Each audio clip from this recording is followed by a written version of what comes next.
Black capitalism is a movement among African Americans to build wealth through the ownership and development of businesses. It has not been acknowledged as a legitimate movement among African Americans, unlike Black nationalism or the civil rights movement, because it has no organized body to promote its intent and goals. However, much in these movements were financed by the wealth of African Americans. Historical roots of Black capitalism can be found in the lives of free Negroes during times of the American enslavement. Many records exist reporting the development of economic wealth by these free Negroes. The earliest recorded words touting the economic upliftment of African Americans by an African American was written by Lewis Woodson under the pen name Augustin in the Colored American newspaper. Woodson helped found Wilberforce University and the first AIM Theological Seminary,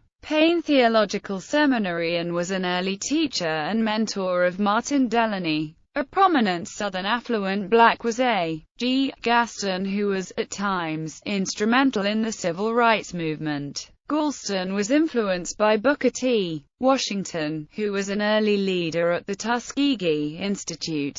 Another wealthy African American was Robert Reed Church, who founded the nation's first Black-owned bank, Solvent Savings, in 1906. There are many historical and current examples of neighborhoods of prominent and affluent Blacks in American history. Some include the historical Highland Beach, Maryland, and more recently Mount Airy in Philadelphia, Pennsylvania, Prince George's County, Maryland, and DeKalb County, Georgia. Mainstream media identifies this with some interest. A more focused movement of Black capitalism can be found in the popular magazine Black Enterprise. Strands of Black capitalism. There are two strands of Black capitalism. The one focuses on success as a group, while the other focuses on success as an individual. Group success. One strain of Black capitalism is immersed in the ethic of African Americans building wealth together, as exemplified in the Kwanzaa value of ujamaa, meaning cooperative economics.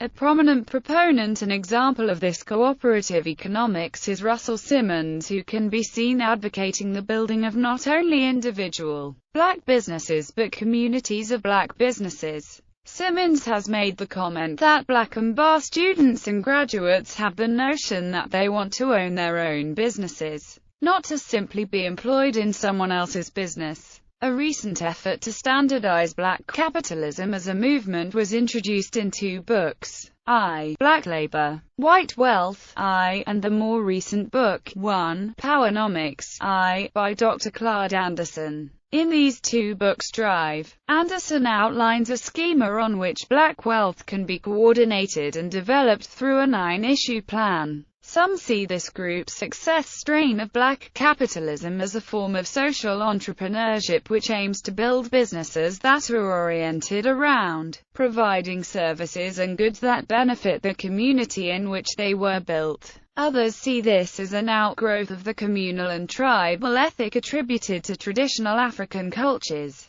Black capitalism over the last 30 years has been driven to the forefront by entertainment. Yet the question as posed in an article on Huffington Post by Antonio Moore, The Decadent Veil, Black America's Wealth Illusion, questions are rising. Is this type of limited approach a help? As Black celebrity has been shown to millions of people, millions of times, the story of real lives has also been lost. And with it the engine that thrust forward the demand for social justice by the masses. The heartbeat of social action is to recognize your mistreatment, and demand better. With each presentation of Kobe Bryant's $25 million a year contract, or Oprah's status as the sole African-American billionaire, a veil of false calm is created within the overall American economic psyche about the immense Black wealth disparity, individual success. A parallel, but possibly opposing, strain of Black capitalism stems from the American ideal of building individual wealth. Prominent examples of this can be popular figures such as Oprah Winfrey, Robert L. Johnson, and so forth. The complaint leveled against the adherence to individual success from advocates of group success is that individually wealthy African Americans have made millions of dollars, and that in and of itself has made very little contribution to the plight of African Americans in general. African Americans and the media sometimes point to this phenomenon as black flight, or selling out, where affluent blacks move out of predominantly black neighborhoods into affluent white neighborhoods. A history of some of this was documented in the book Our Kind of People, Inside America's Black Upper Class by Otis Graham. Issues facing black capitalism. As distinct from racial integration, the notion of racial integration is such that African Americans should be able to move and operate in a predominantly white society safely. This effort at racial integration concerns mostly public spaces and private hiring practices. It is thought that attempts and movements supporting racial integration are efforts to enable blacks to assimilate into white institutions. Black capitalism is an effort to position blacks as the owners of land, the means of production, and businesses that own either or both. The aim of black capitalism is to bolster self-reliance, both individually and communally. Black anti-capitalism. There are also two strands of thinking in African America, and specifically Black nationalism, that is against capitalism as an economic system in all of its forms. One strand is against capitalism on the basis of the historical treatment of Africans and the African diaspora, i.e., slavery, subjugation, and colonization. Another strand is against capitalism through strict political critiques, i.e., socialist. Many critics of capitalism from within the black community blend the two positions, however the reasoning behind them are distinct. A prominent black political critic was C.L.R. James. Two of the most popular black anti-capitalist books are How Europe Underdeveloped Africa by Walter Rodney and How Capitalism Underdeveloped Black America by Manning Marable. These books give analysis on how capitalism as an economic system has not raised the quality of living for the African diaspora. Violence against black capitalism. Examples of the explicit and public opposition to African American economic success has diminished since the civil rights movement. However, before this period of American transition, there are a few notable violent attacks against prosperous African American communities, including the Tulsa Race Riot and the Rosewood Massacre. Economic disparity. Blacks on average have a lower net worth than whites in America. This is especially pertinent in the creation of new businesses. One of the most common forms of collateral for loans to open businesses is home equity. With the historical and current differences in lending patterns toward blacks and whites,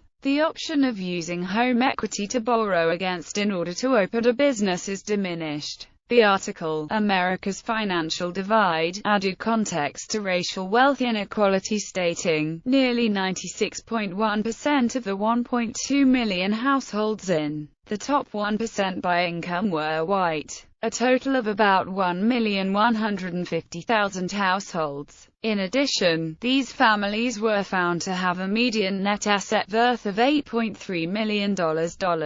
In stark contrast, in the same piece, black households were shown as a mere 1.4% of the top 1% by income, that's only 16,800 homes. In addition, their median net asset worth was just $1.2 million.